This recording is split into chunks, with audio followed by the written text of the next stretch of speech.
monde économique va repartir, on risque d'avoir de la casse.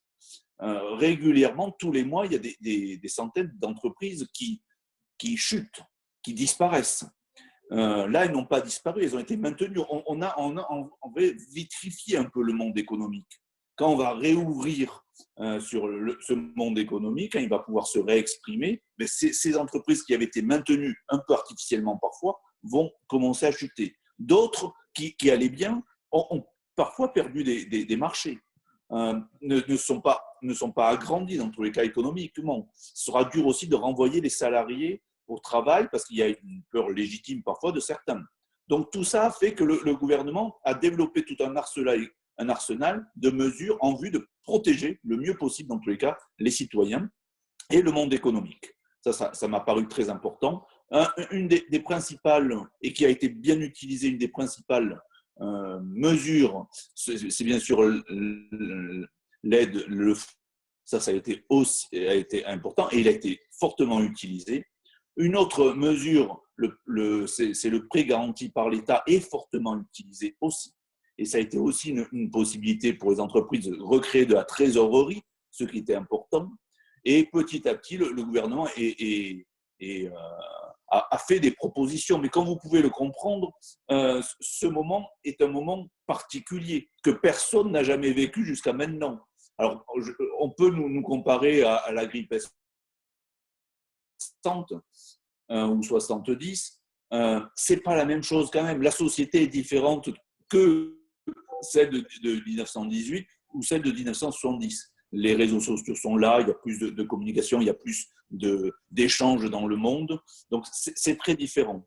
Et le gouvernement, à chaque fois, a essayé, bon an, mal an, de garder les libertés d'un côté en protégeant les entreprises des répercussions d'un confinement qui maintenant dure depuis 50 jours, je crois. En gros, ça fera 2 mois. 2 mois de confinement. Et tout ça, il fallait préserver, tout en préservant la santé des citoyens quand même. Si vous voulez, il y a eu ce juste balancier entre on préserve la santé des citoyens, mais en même temps, on ne peut pas se permettre une seconde crise après la crise sanitaire qui serait une crise économique. Donc il a fallu, 2008 a été un peu un exemple. Il a fallu quand même que l'on invente des moyens qui nous permettaient de protéger massivement les citoyens et les entreprises pour qu'elles puissent se relancer, tout en sachant, bien évidemment, qu'il y aura, je pense notamment au vin à l'heure actuelle, certains marchés ont disparu puisqu'on est pour l'instant dans plusieurs mesures, pas simplement le coronavirus, d'exporter. Donc d'autres nations, tout simplement, parce qu'on est en concurrence avec d'autres nations aussi, ont pris ces marchés. Donc on sera obligé de repartir à la reconquête de certains marchés. Mais c'est la même chose quand on voit il y a certaines conquêtes de ces marchés. C'est pour ça qu'on était sur la trésorerie.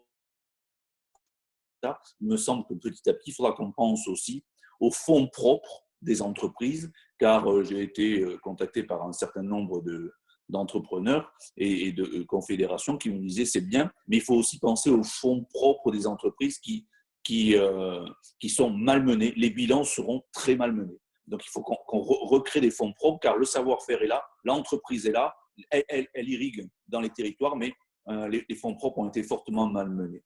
Donc, tout cela fait qu'on a développé un certain nombre de réponses et on continue à faire évoluer ces réponses, comme vous avez pu le voir. Au début, sur le fonds de solidarité, ce n'était pas exactement celui que l'on applique maintenant pour le mois d'avril et qu'on appliquera au mois de mai, et ainsi de suite. Il y a maintenant sectoriellement aussi des réponses qui sont en train de naître. Je pense notamment au tourisme, car pour notre département, c'est un cas bien spécifique et on est en train d'y répondre sur des plans particuliers. Je pense aussi au thermalisme, puisque chez moi, dans ma circonscription, j'ai Avesnes et Lamalou. Là aussi, il faudra qu'on y réponde particulièrement, car ce sont souvent des lieux de vie, des lieux de travail et qui irriguent tout un territoire. Et là, il est très important de soutenir ces lieux, car au-delà des termes qui risqueraient de fermer, c'est tout un territoire qui risquerait d'être mis un peu à côté de l'économie. J'ose pas dire en faillite parce que le mot est fort, mais c'est un peu ce que je pense. Donc, il faut soutenir toutes ces activités tout en faisant attention à la santé des citoyens. Il est hors de question que l'on sacrifie le monde économique à la santé, et il est encore plus hors de question que l'on sacrifie la santé au monde économique. Donc, c'est un juste milieu qui est parfois pas compris tout le temps, parce qu'on aimerait bien, soit certains caractères aimeraient bien qu'on accentue sur un point ou sur l'autre. Le gouvernement, et je pense que c'est juste, à essayer de trouver un équilibre entre la santé nécessaire de nos concitoyens et en même temps le soutien à l'économie, aux entreprises. Voilà en gros ce que j'avais à dire, mais maintenant j'attends vos réponses et vos questions. C'est ce qu'il y a de mieux, je crois, et je crois que c'est plus humain, et j'y répondrai avec plaisir. Mais je ne suis pas le seul intervenant, donc maintenant je vais laisser la parole peut-être à M. Richard. Merci Philippe. On va prendre quelques questions et je pense qu'effectivement tu pourras apporter un certain nombre de précisions. On a Stanislas qui demandait et l'activité touristique pour notre région, qui est effectivement extrêmement importante. Comment va-t-on réussir à la remettre en route? À quelle date et dans quelles conditions? L'activité touristique de notre région est très importante, mais dans l'activité touristique, il y a le thermaline, ce dont je parlais, les plages. Quand va-t-on réouvrir les plages? Quand va-t-on pouvoir naviguer? Alors certes, c'est une frange minime, hein. Tout le monde ne navigue pas, mais c'est aussi ça le tourisme. Quand va-t-on peut-être accueillir des gens qui viennent de la France, mais aussi des étrangers? À toutes ces questions, je n'ai pas les réponses et le gouvernement n'y a pas répondu à toutes pour l'instant. Comme vous le savez, on attend la fin mai et début juin pour répondre petit à petit. Mais dans tous les cas, il y a un plan de soutien massif au tourisme qui est en train d'être développé. Il sera développé, il sera révélé le 14 mai. Ça, c'est très important. Notamment, je pense à la restauration, au café. Je pense aussi au camping de plein air qui souffrent énormément et il faudra les soutenir. Alors, en gros, pour aller plus rapidement, ce qui est certain, c'est que cet été, on va essayer de relancer le tourisme, mais ça risque d'être un tourisme domestique. Je m'entends dans le sens où ce seront plutôt des Français qui risquent de venir. Les étrangers, à mon avis, ne viendront pas. Car il suffit de lire le Midi Libre ce matin pour se convaincre de la chose, c'est-à-dire que la France va dire à ses concitoyens, restez en France, on a besoin de vous. L'Italie va dire la même chose, l'Espagne va dire la même chose, la Belgique va dire la même chose. Et en plus, on a des mesures restrictives, comme vous avez pu le voir, qui font que pour l'instant, on peut se déplacer, on va pouvoir, à partir du 11 mai, se déplacer sans autorisation dans un rayon de 100 km, et pas plus, sinon il faudra une autorisation, et ce seront des autorisations exceptionnelles pour le travail, pour des cas exceptionnels familiaux. Mais les Belges, les Suisses, les Italiens ou les Espagnols ne viendront pas, il me semble. Voilà. On risque d'être dans une année touristique très particulière et dans notre région et dans toutes les régions touristiques. Et je pense au terme, par exemple. Je ne pense pas que le thermalisme réouvre en juillet. On espère qu'il réouvrira en septembre. Mais en juillet, ce sera très compliqué. En août, ce sera un peu compliqué aussi. Tout ça évoluera en fonction du coronavirus. S'il disparaissait complètement grâce à la chaleur, on pourrait rouvrir plus rapidement. S'il ne disparaît pas parce que la chaleur ne le fait pas disparaître, eh bien, ce sera très compliqué. Il faut qu'on fasse très attention dans ce déconfinement à ne pas réexciter en vrai cette pandémie. Donc, pour le tourisme, ce sera compliqué de dire à des personnes de faire des milliers de kilomètres pour venir passer un moment sur nos côtes. Ou dans l'arrière-pays, c'est la même chose. Je crois que, et c'est pour ça qu'il y a un plan touristique qui est en train de se mettre en place de plusieurs milliards d'euros pour soutenir cette activité.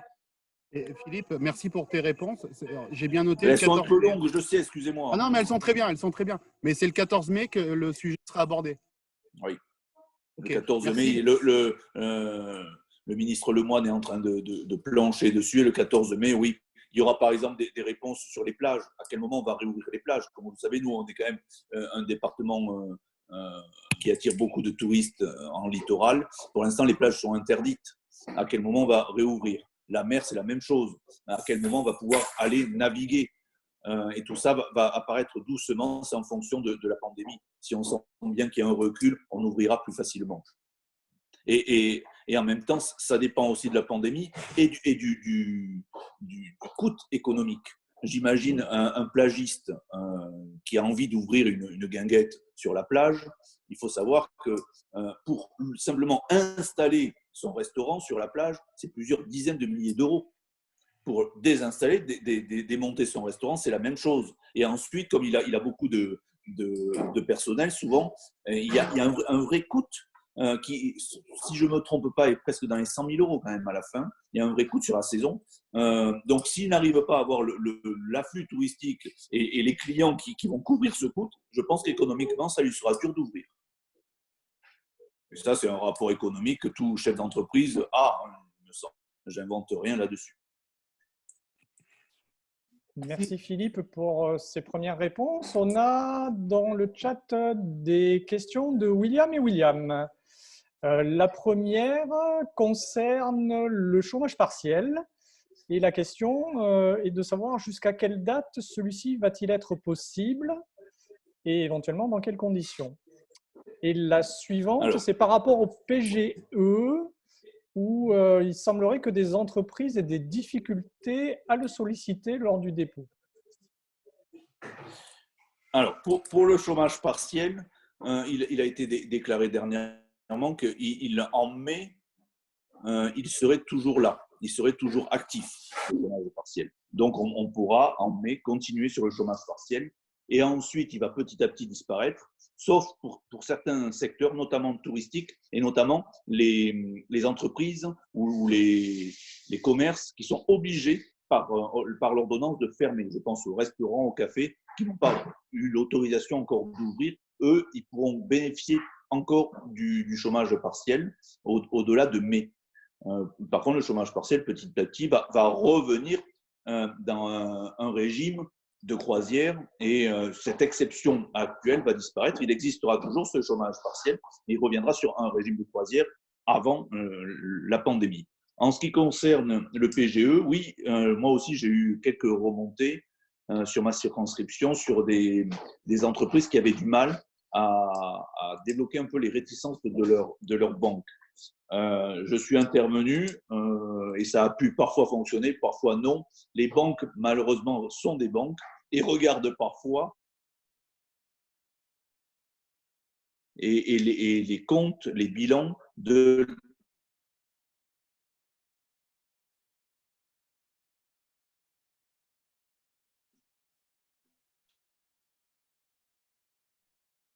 Philippe, ça coupe par moment. Je n'entends pas le son. Pardon? Je n'ai pas entendu. Eh bien, il y a eu pas mal de coupures de son en un moment. Je ne sais pas si vous êtes tous comme ça. Ah, pardon.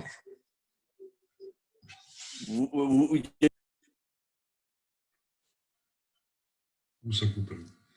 Il faudrait peut-être qu'on ferme nos bobines, nos images, parce que ça consomme de la bande passante. Et fermer le micro quand on ne parle pas, ça irait mieux. Voilà. Est-ce que vous m'entendez mieux là? Bon, on dira que oui, puisque je ne vous vois plus dans tous les cas. Oui, on t'entend, Philippe.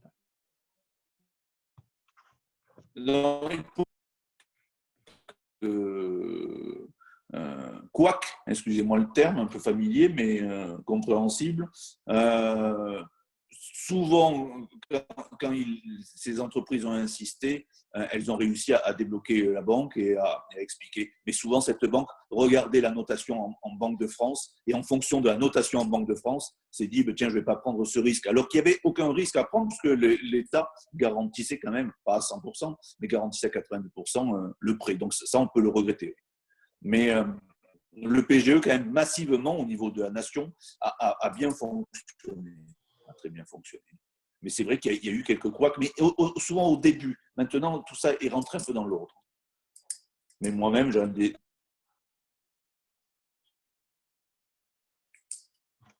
Est-ce que j'ai répondu aux deux questions, tant au chômage partiel qu'au PGE? Je pense qu'effectivement, ça répondait pleinement, Philippe. Merci. Je vais repasser la main à Frédéric pour les questions. Oui, bonjour à tous. Excusez-moi du retard et bonjour, monsieur Frédéric Bernard. Bonjour. Je reprends un petit peu en route et peut-être là, ça ne vous dérange pas si on laisse la parole peut-être à Jean-Pierre Richard maintenant pour Bien nous sûr. parler un petit peu de son témoignage en tant qu'entrepreneur sur ce qu'il vit ou ce que les entreprises locales peuvent vivre. Bien sûr, bien sûr. Ok, donc Jean-Pierre, c'est à toi si tu veux t'exprimer. Ok, ça va. Je vais pas faire un grand discours, hein. C'est sûr que les aides qu'on a eues en France, moi, on travaille à l'international avec d'autres pays, et c'est vrai que nous, le fait qu'il y ait le chômage partiel qui garantisse quasiment la rémunération, à quelques 16% près, mais il y a pas de déplacement, etc., et qui effectivement, ça a été fait dans beaucoup de pays évolués, disons, qui aident les entreprises aussi par des prêts. C'était nécessaire, parce qu'effectivement, nos entreprises, sinon, auraient eu beaucoup de mal à. Ou alors il a fallu licencier, comme ça a été le cas aux États-Unis, ils en sont, je crois, 20 ou 23% aujourd'hui. Donc ça a été une très bonne chose et c'était nécessaire pour ça. Et je crois que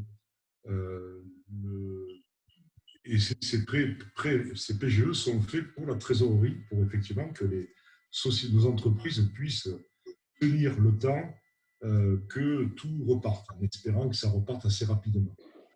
Bon, il y a des cas différents aussi, il y a plusieurs types d'entreprises. Les entreprises, moi je suis membre de l'ISA, j'étais président avant, et on a fait une petite enquête interne. Et il y a quelques entreprises qui vont profiter de la crise, enfin il n'y en a pas d'ailleurs, fortement. D'autres moyennement profiter, il y en a quelques-unes, 4 ou 5 disons. Celles qui profitent, ce sera pareil, il n'y en a pas beaucoup, 4 ou 5 aussi. Celles qui vont avoir une activité sur l'année au moins plus basse, c'est la grande majorité, c'est 30-40.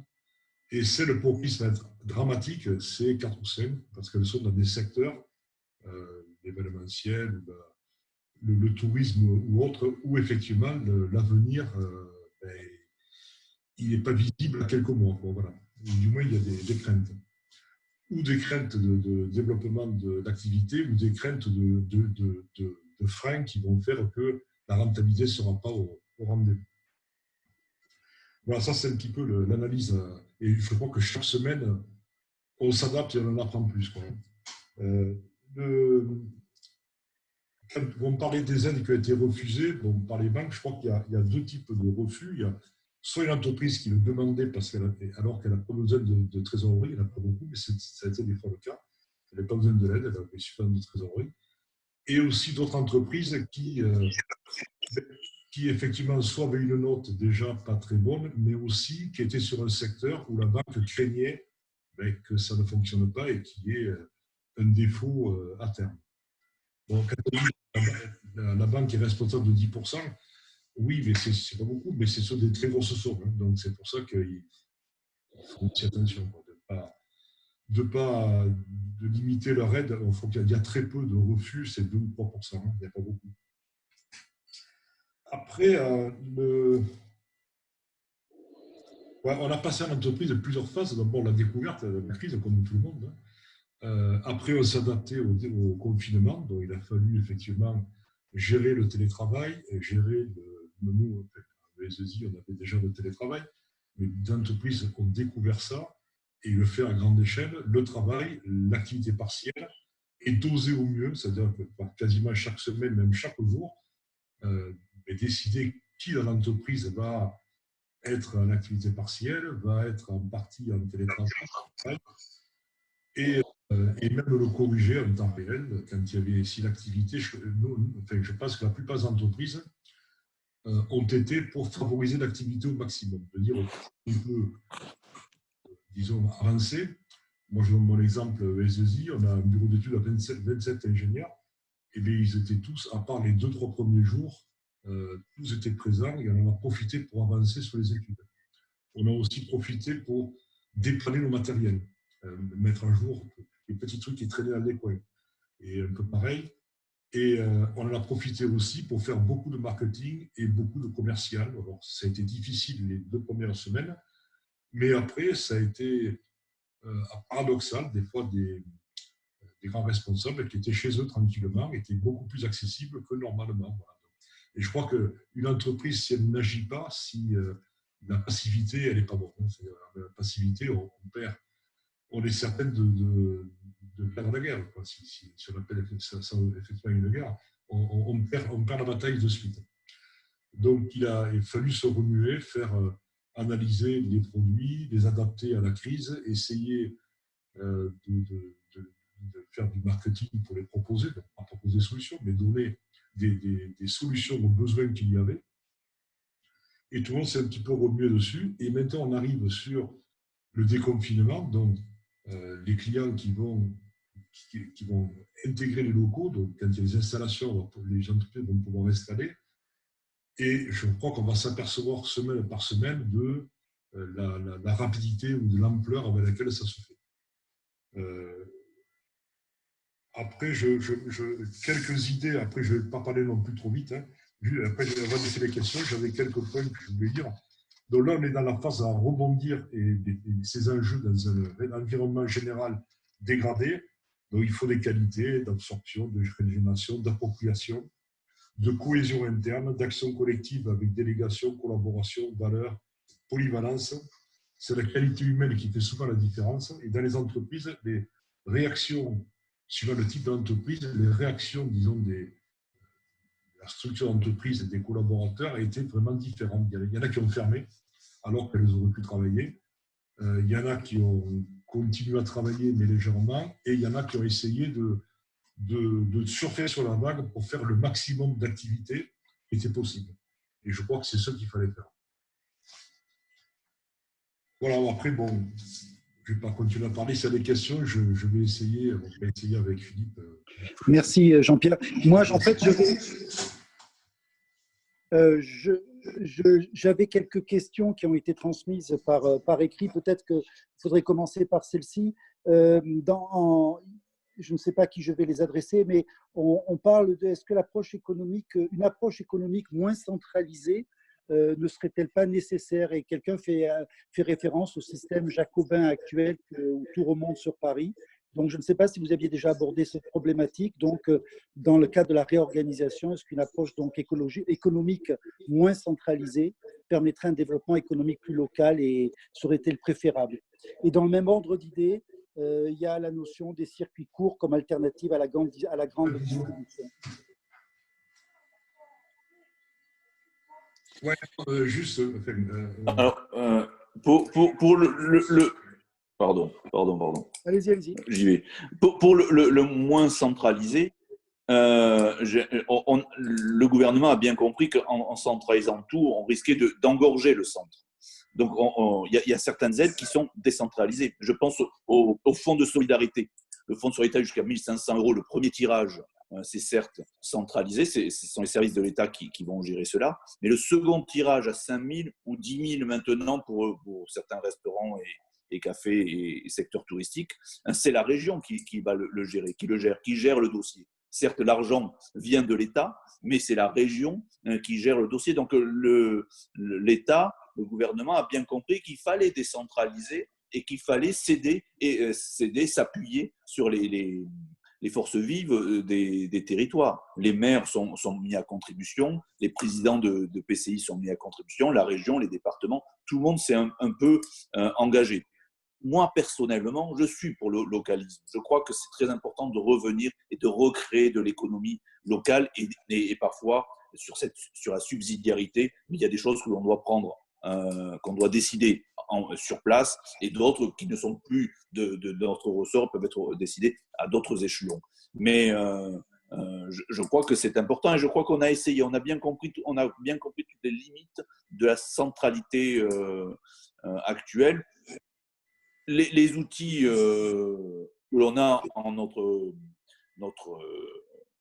qui existent à l'heure actuelle, c'est-à-dire les réseaux Internet, tout ce qui est, ont bien servi quand même à répondre aux questions. Moi, je vois très souvent, je me nourrissais sur mon territoire, sur ma 5e circonscription, et je le faisais remonter à Paris. Et ainsi, on a pu faire changer certains points de la loi, certains points des décrets pour améliorer le fonds de solidarité. C'est quand même ça, on a tâtonné peut-être au départ. Au départ, il a été décidé avec certaines règles, et quand vous regardez, elles ont beaucoup évolué en 2 mois, ces règles.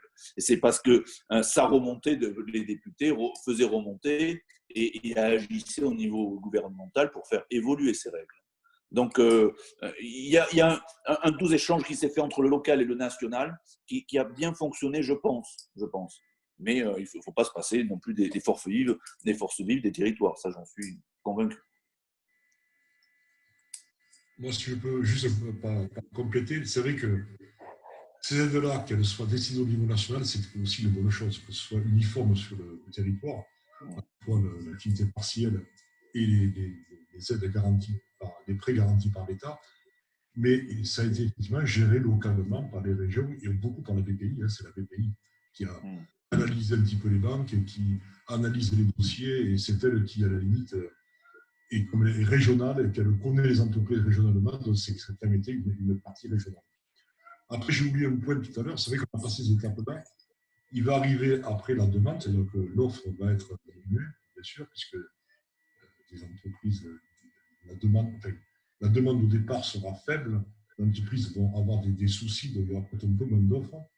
Il faut surtout qu'on maintienne la commande, la demande, c'est-à-dire qu'il faut que l'État et les entreprises qui le peuvent fassent marcher l'économie. Sinon, ce sera la récession. Il faut qu'on aille vers c'est là que l'Europe peut jouer avec la France et chaque pays pour que la demande soit entretenue fortement. Entièrement d'accord avec ce qui vient d'être dit. Il me semble très important de jouer sur tout l'échelon, c'est-à-dire européen. Le plan de relance de plusieurs milliards et centaines de milliards d'euros qui est préparé au niveau européen est très important. Mais il ne faut pas oublier qu'au bout de la chaîne, c'est le citoyen. Et pour vous donner un ordre de grandeur, en mars 2019, il y a à peu près 6 milliards qui ont été thésaurisés sur les comptes en France.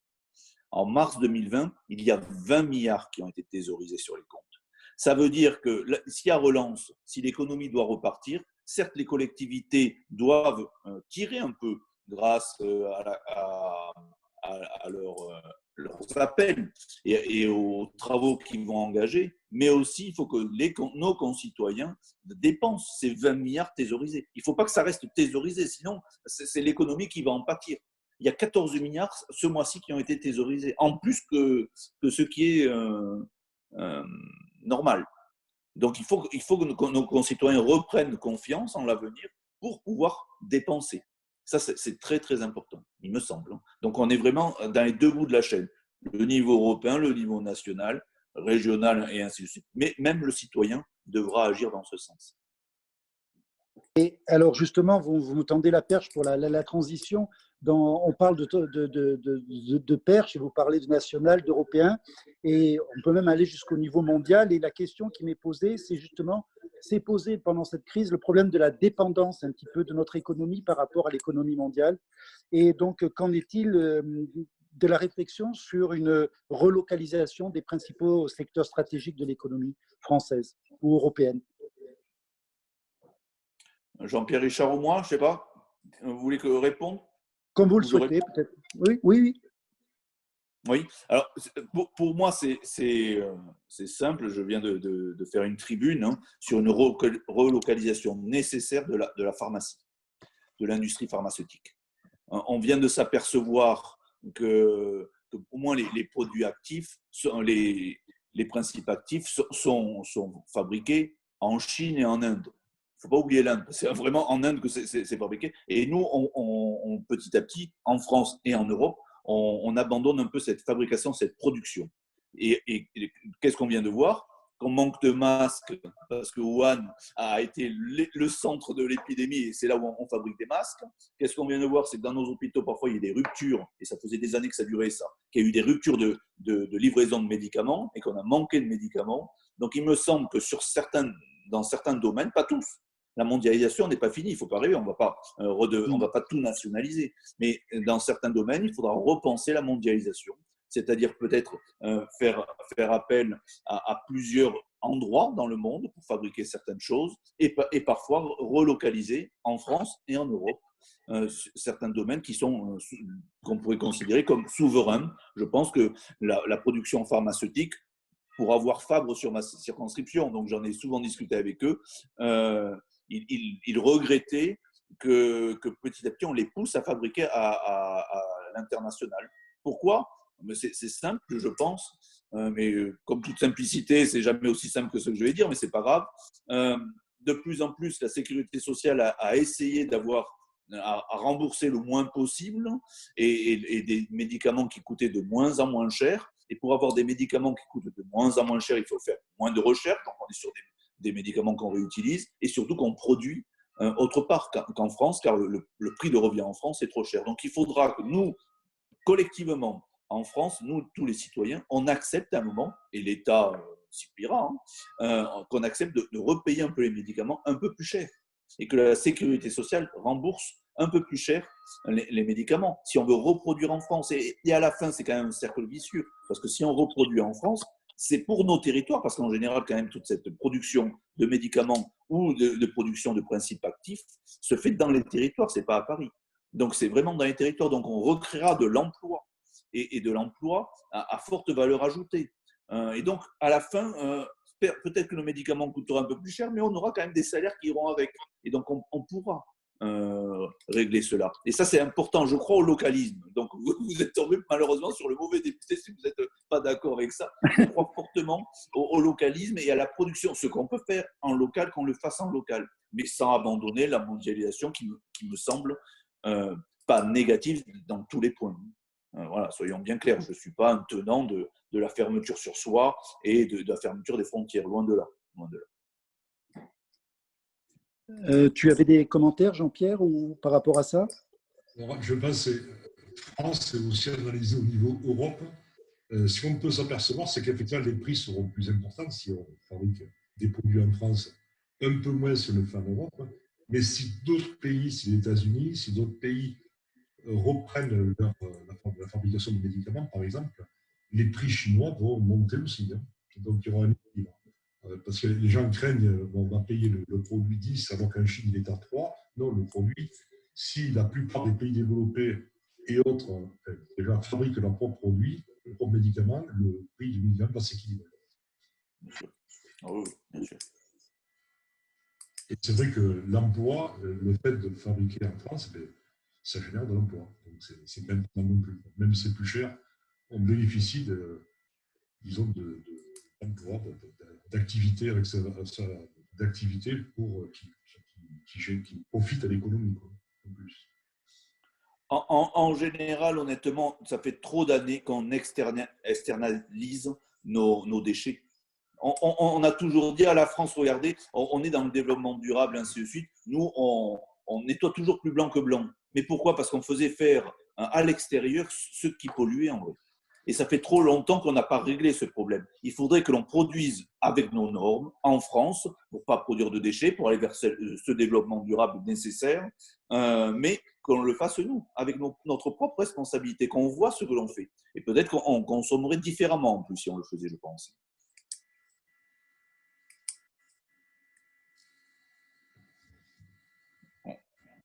On ne vous entend plus.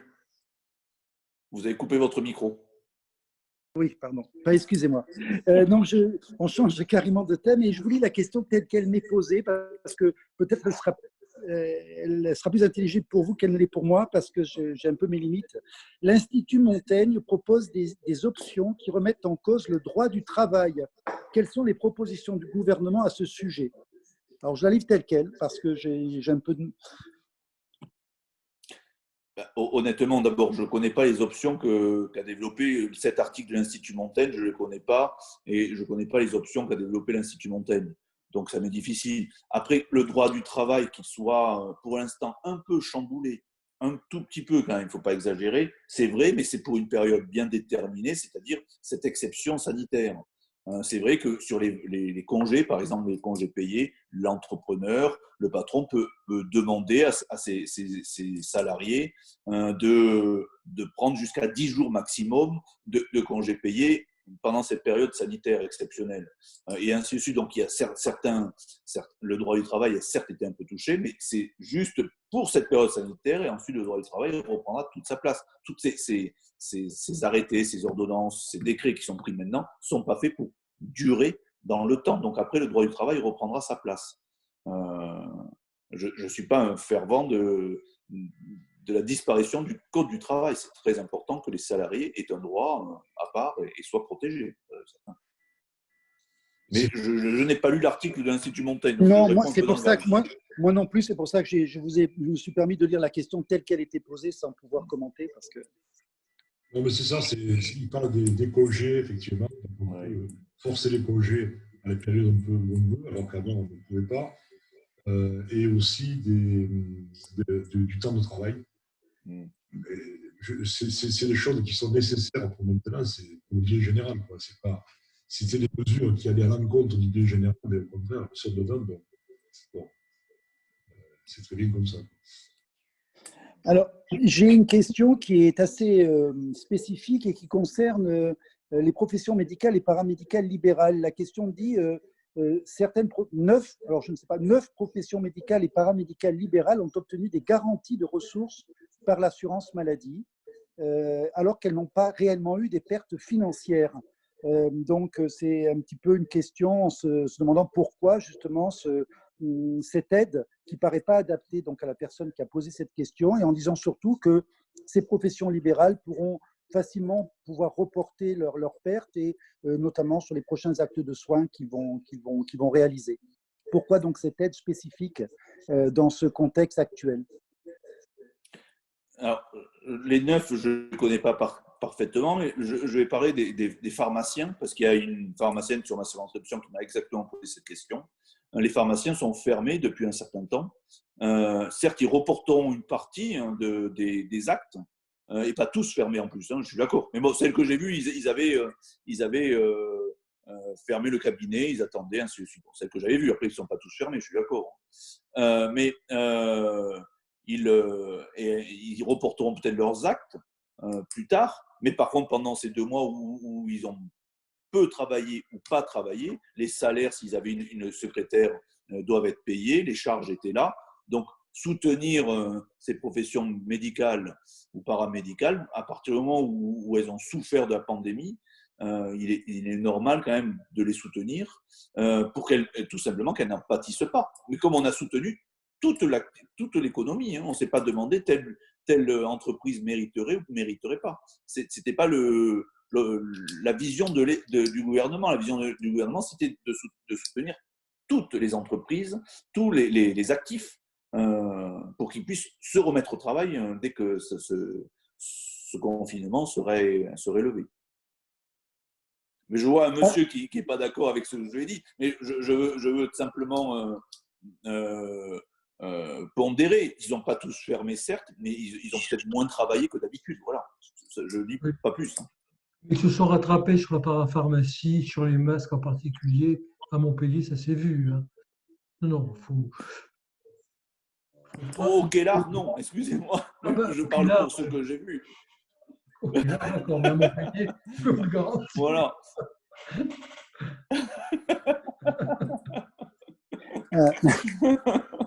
Alors, je vais changer là de technique là, pour un tout petit instant. Je vais laisser la parole à Rémi, qui est un marcheur et qui voudrait dire quelque chose lui-même. Donc, je lui laisse la parole, Rémi. Romy, pardon. Ouais, je ne sais pas si on m'entend là. Oui, on t'entend bien. Oui, ok. Oui. Non, je suis un petit peu déçu parce que, bon, c'est vrai qu'on parle d'économie, on a reparlé de relocaliser certaines activités, mais j'aimerais bien qu'on sente un peu des idées nouvelles, de vouloir changer les choses, puisque c'est un peu une occasion unique qu'on a. Donc, peut-être parler, bon, j'ai posé la question de relancer le très haut débit, par exemple, parce qu'on a constaté qu'il y avait des fois des imperfections dans le fonctionnement de l'Internet, des liaisons numériques. Donc, le relancer un petit peu plus fort, puisque ça semble être un gros besoin. Et puis, je pensais aussi à l'industrie automobile. Pourquoi on n'essaye pas de repousser, de relancer un petit peu tout ce qui est nouveauté, hydrogène, électrique aussi, puisque les industries automobiles ont des gros besoins financiers. Et plutôt que de financer sur des ventes à nouveau de diesel et d'essence, pourquoi on n'irait pas vers des technologies un petit peu plus avancées? Est-ce qu'il y a des travaux là-dessus, enfin, je veux dire, pour que ça on démarre dans un monde un peu nouveau, quoi. Qu'on ne redémarre pas comme l'après.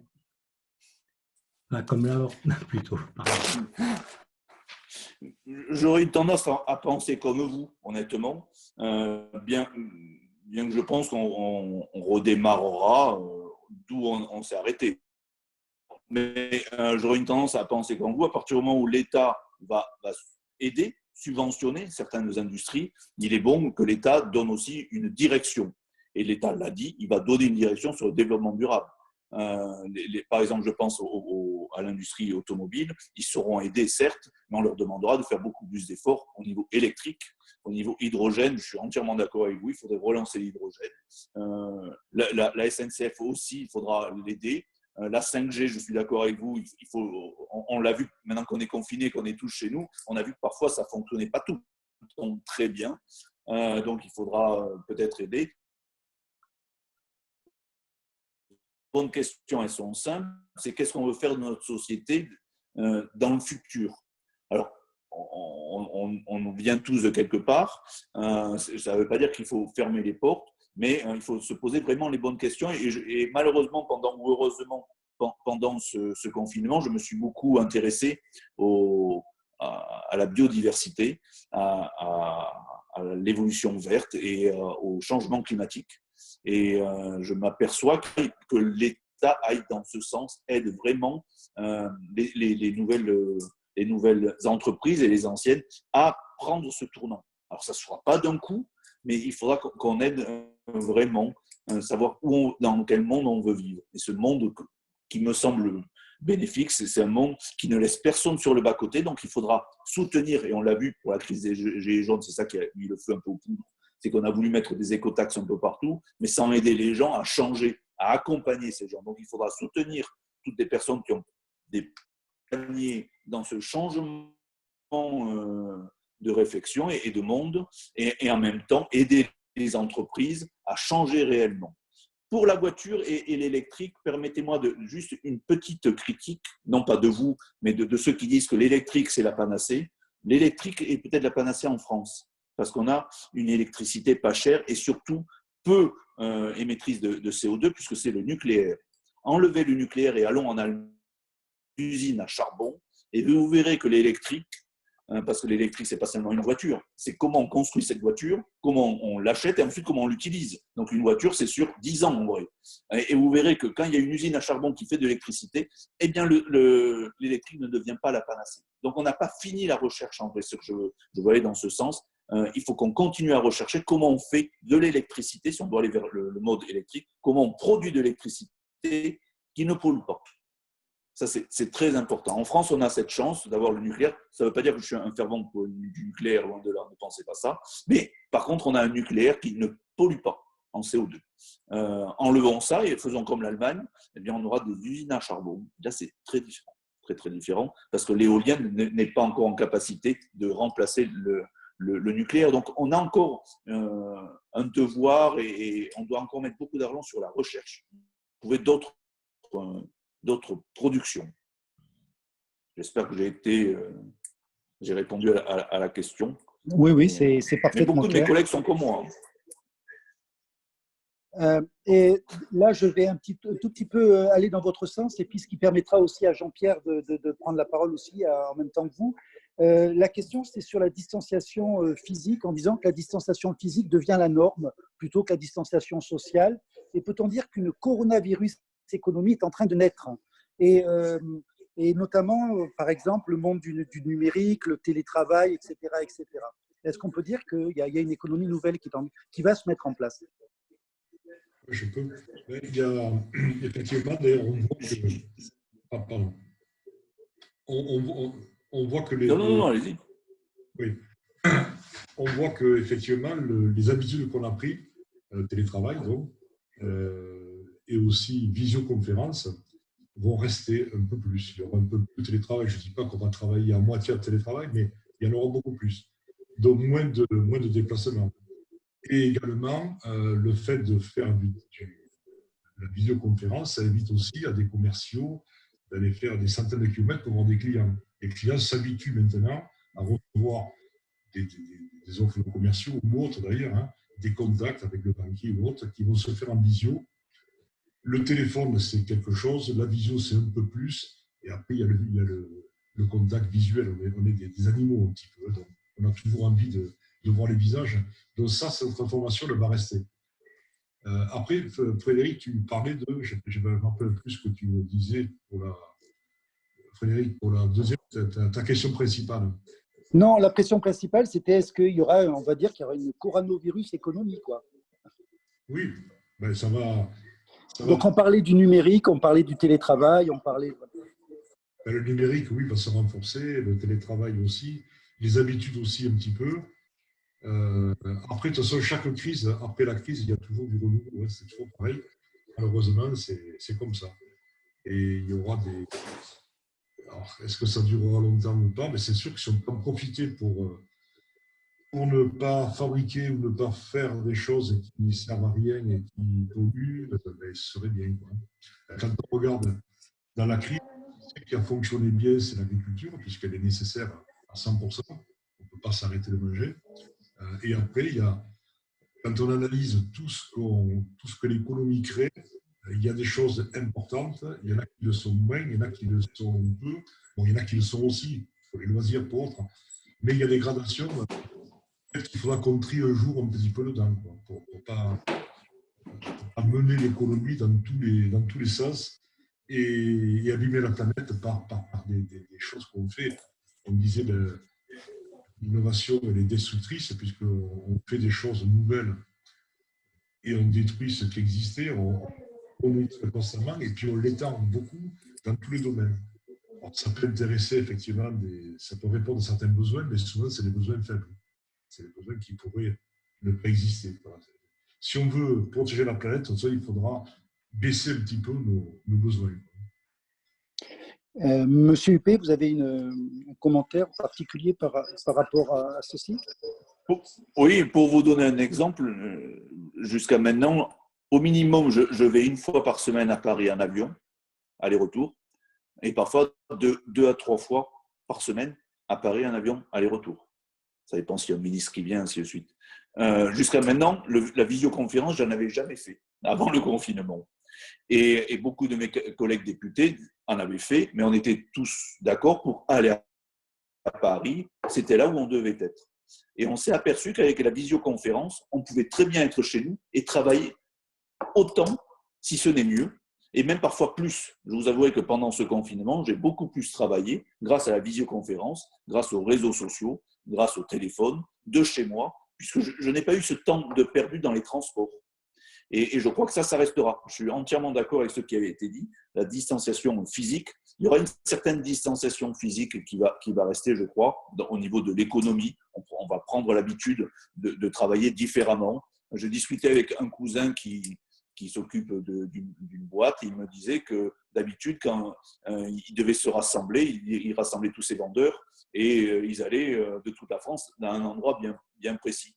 Mais là, ils l'ont fait en visioconférence. Ils sont aperçus d'abord que ça coûtait moins cher à la boîte et ça évitait des centaines de kilomètres. Donc, je crois que ça restera car c'est utile. Mais on ne remplacera pas, mais ça, c'est peut-être le défaut du sudiste, on ne remplacera pas quand même le contact physique. Je crois qu'on aura quand même tous besoin aussi à un moment de se voir, de discuter. Peut-être pas de se toucher d'un premier temps parce que ces barrières, ces gestes qu'il faut maintenir, mais on aura quand même besoin de ces contacts physiques qui sont importants, je crois, socialement. Un écran reste un écran. Après, il y a un autre rapport à la réunion.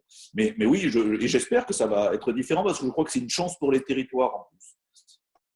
À Bédarieux, à la Salvetat, quand il y aura des 5G partout, ça, j'ai bien entendu la question précédente, mais on pourra être partout et travailler de partout. Donc ça va enrichir nos territoires et on ne se dira pas, tiens, il faut à tout prix que je sois à Montpellier, à tout prix à Lyon, à tout prix à Bordeaux ou à tout prix à Paris pour avoir un emploi. Non, je peux être aussi à Bédarieux, aussi à la Salvetat, aussi à Lunas, aussi à Addisson ou à Pézenas et avoir un emploi car grâce à ces outils modernes, je pourrais toujours être connecté. Très important.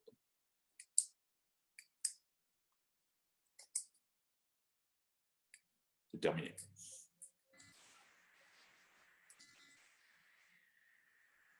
Frédéric, tu parles, mais on ne t'entend pas. Oui, je dis un petit clin d'œil qui est envoyé à Monsieur Huppé en disant où on en est au fait du vote électronique à l'Assemblée. Je crois on va vraiment s'en occuper à partir de maintenant.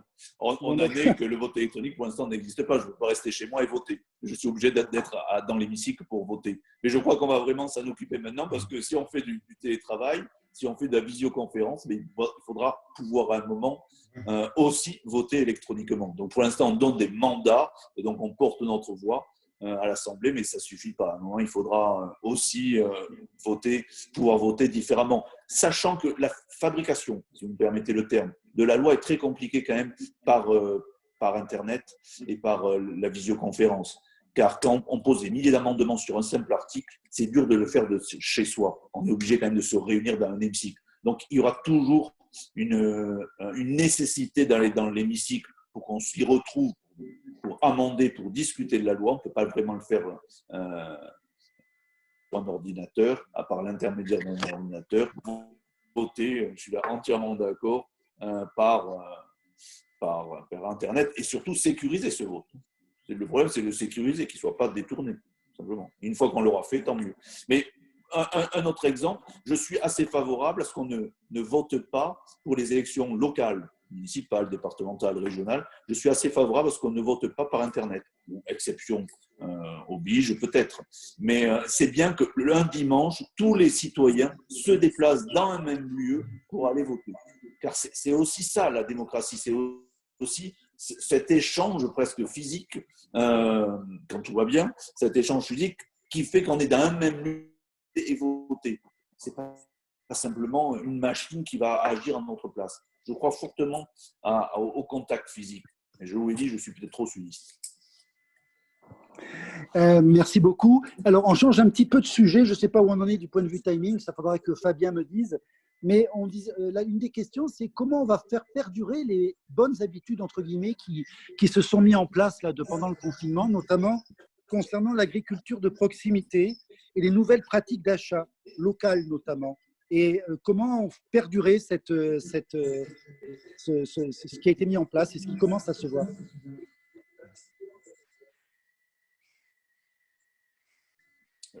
J'espère honnêtement. Alors, c'est nous individuellement qui ferons ce choix.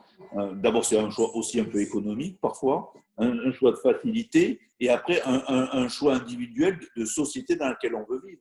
Moi, je vais essayer, mais par mes déplacements sur ma circonscription, je le fais naturellement. Parce que je me déplace, donc automatiquement, bon, je m'arrête voir les producteurs.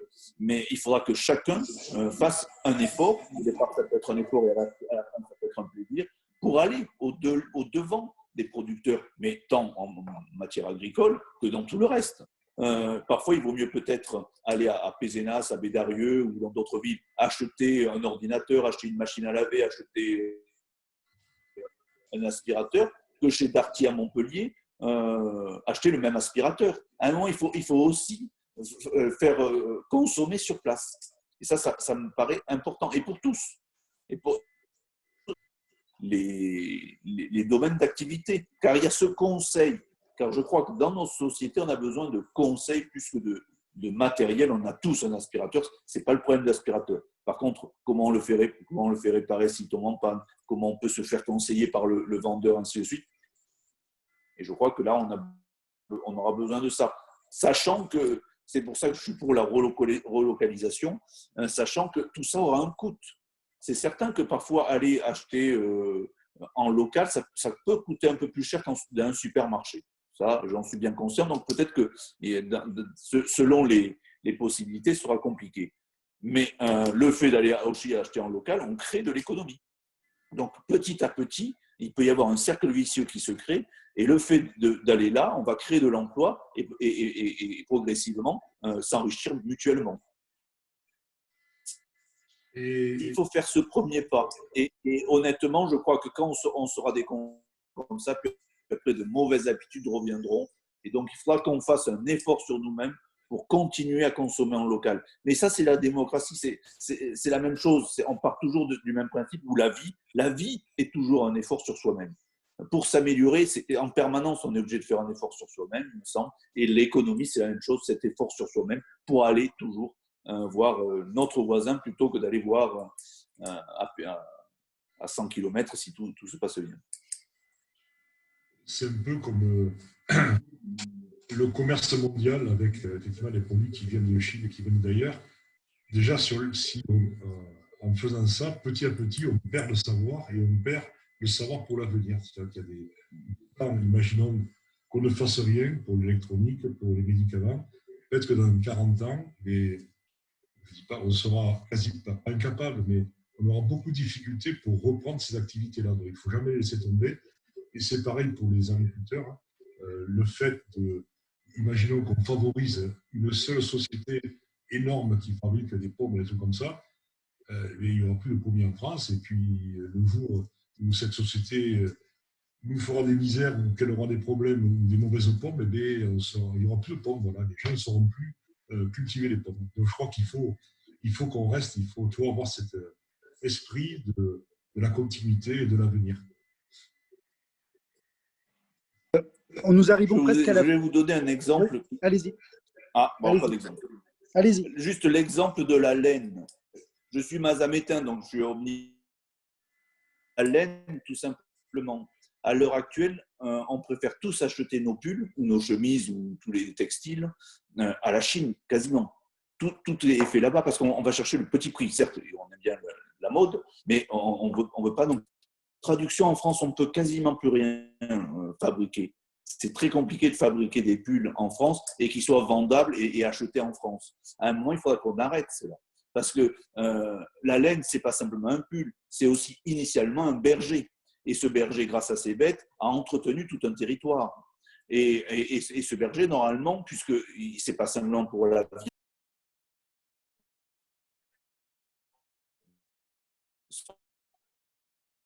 quand on regarde les bergers, ils ne savent plus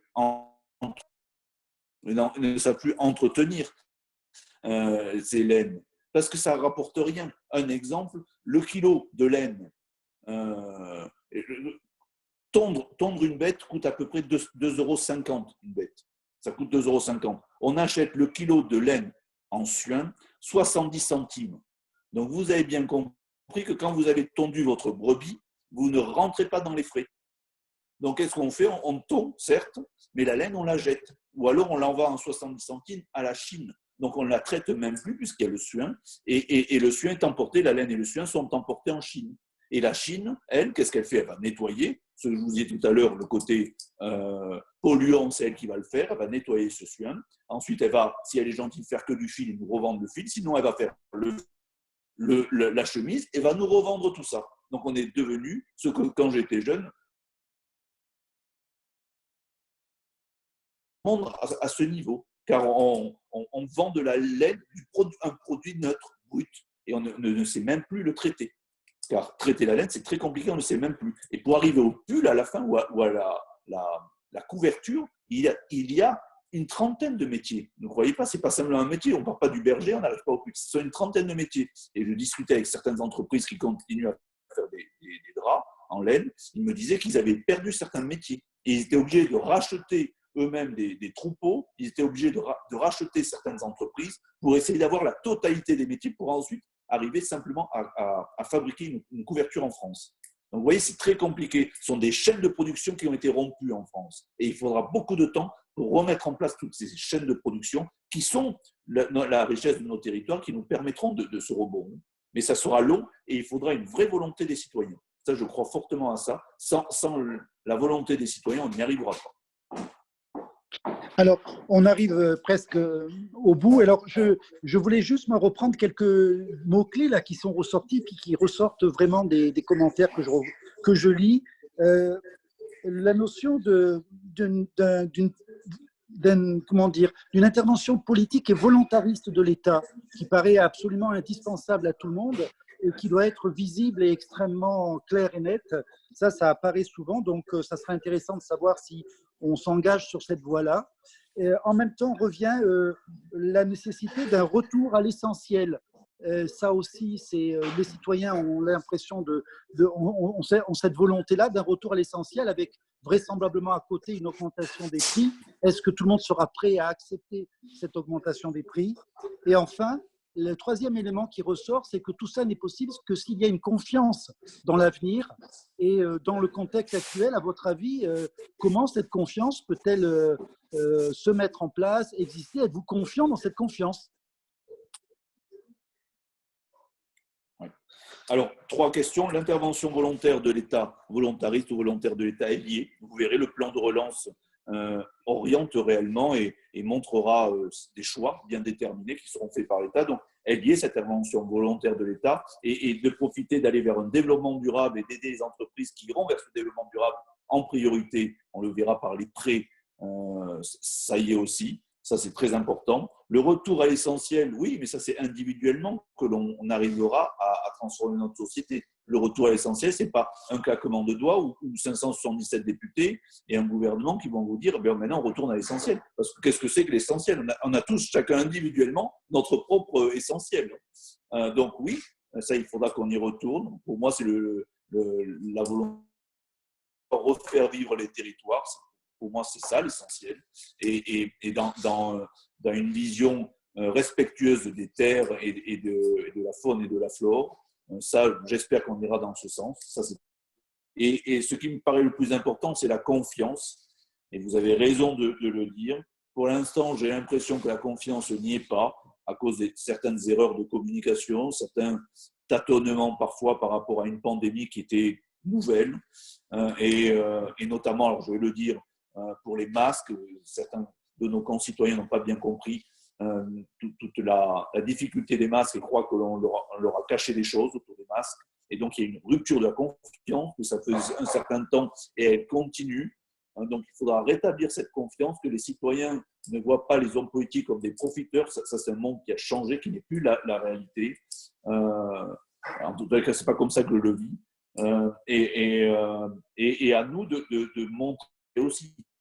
Il ne faut pas vous demander un blanc-seing, vous citoyens, et nous rien faire. Ça, c'est très important. Et on a une exemplarité à montrer pour retrouver cette confiance. Une confiance, c'est mérité. Et je crois que les citoyens redonneront leur confiance quand ils verront des élus qui la méritent, et en gros, qui font ce qu'ils disent. Toujours dans cet effort d'expliquer l'acte. Agir et expliquer l'acte. C'est ça qui est important. Trop souvent, on voit certains élus qui expliquent l'acte, mais qui n'ont pas agi. Et là c'est très mauvais, je pense. Se vanter de faire quelque chose et ne pas le faire, c'est très mauvais. On fait, et ensuite on explique qu'on a fait. Mais on fait d'abord. Et ça me paraît très, très important. La confiance, oui. Malheureusement, vous devez le sentir. Peut-être que vous-même, vous n'avez plus confiance. La confiance doit être retrouvée. Mais la confiance en tous, parce que je ne suis pas persuadé que la confiance soit d'une grande vitalité non plus en France par rapport à certains citoyens et ainsi de suite. En vrai, on est une société, il me semble, je ne fais plus confiance à personne. L'individualisme, il me semble aussi, est devenu parfois, pas tout le temps heureusement, mais parfois un égoïsme. Et ça, il faut qu'on rompe cette chaîne qui est destructrice et nihiliste pour une société, une collectivité. Il faut qu'on sorte de ça et qu'on se dise on est aussi une collectivité. Je crois que la pandémie a prouvé une attaque extérieure d'un virus et ce n'est pas individuellement. Je crois fortement on a encore un message à porter. Je crois que la France a encore un message à porter. Il faut qu'on le porte, mais pour ça, il faut avoir une vision à long terme et une vision à long terme qui est belle quand même, avec un espoir. Si simplement une vision, on va dans le mur, là, chacun partira dans son coin. Mais par contre, s'il y a un espoir au bout, s'il y a un objectif collectif à atteindre, peut-être que les citoyens, qu'on acceptera tous de relever nos manches et d'aller dans ce sens. Je crois qu'on n'a pas dit notre dernier mot et que la France est loin d'être... Merci beaucoup pour ces paroles très optimistes, en tout cas très portantes. Je crois qu'on arrive au bout. Je pense que Fabien a peut-être quelque chose à dire pour conclure, ou Jean-Pierre. Je laisse la parole à Fabien. Merci beaucoup. Que Jean-Pierre souhaite conclure de son côté. Auquel cas, je peux lui laisser la parole. Juste 2 mots. La confiance aussi, elle est dans l'avenir. Et je crois que des crises, on en a eu dans le passé, et puis ça passe effectivement. Donc, il faut être réaliste et se dire que tout ça, c'est déjà passé. à 57, il n'y a pas si longtemps que ça, même en 68, c'est passé inaperçu, il n'y avait pas les moyens de maintenant. Et les gens se sont, bon, là c'est un peu différent, un peu plus vicieux ce virus, mais ça va passer, voilà. On en a passé des crises sûrement pires que ça et des guerres, et tout le monde s'en est rendu compte. Merci Jean-Pierre. Juste, j'ai oublié Jérôme, bien entendu, notre référent, donc, qui va conclure nos propos de ce soir. Pardon Jérôme, c'est à toi. Merci Fred. Alors d'abord, merci à Philippe et merci à Jean-Pierre, hein, les intervenants, pour la qualité des interventions. Merci à vous toutes et tous pour vos questions, la qualité de ces échanges. Spécial merci à Fabien et Frédéric, hein, pour l'organisation et l'animation. C'est donc notre deuxième visioconférence départementale sur le thème du Covid. Ça marche. Moi, vous connaissez mon aversion pour les moyens techniques. Je ne suis pas du tout un homme de la technologie, je suis plus dans le rapport humain, mais ça marche et finalement, je trouve que c'est très intéressant. C'est très intéressant. Donc, encore merci à tous et toutes pardon, et tous, je vais me faire engueuler, d'être venus ici nombreux. Prochaine visioconférence, la semaine prochaine, on va voir peut-être sur les réseaux sociaux la désinfox, comme on dit, les fake news. Je vous dis donc à la semaine prochaine. Merci vraiment à nos deux intervenants, encore une fois, Philippe, UP, député, et Jean-Pierre Richard, chef d'entreprise, d'être venus avec nous et de nous avoir éclairés et de nous avoir donné leur point de vue. Donc, à très bientôt. Merci beaucoup. Et je vous dis au revoir. Au revoir. Merci, au revoir. Au revoir à tous. Au revoir, à bientôt. Merci. Merci. Merci, au revoir Philippe, au revoir Jean-Pierre, au revoir tout le monde. Merci beaucoup. Au revoir. Au revoir à tout le monde. Au revoir. Au revoir. Au revoir. Merci.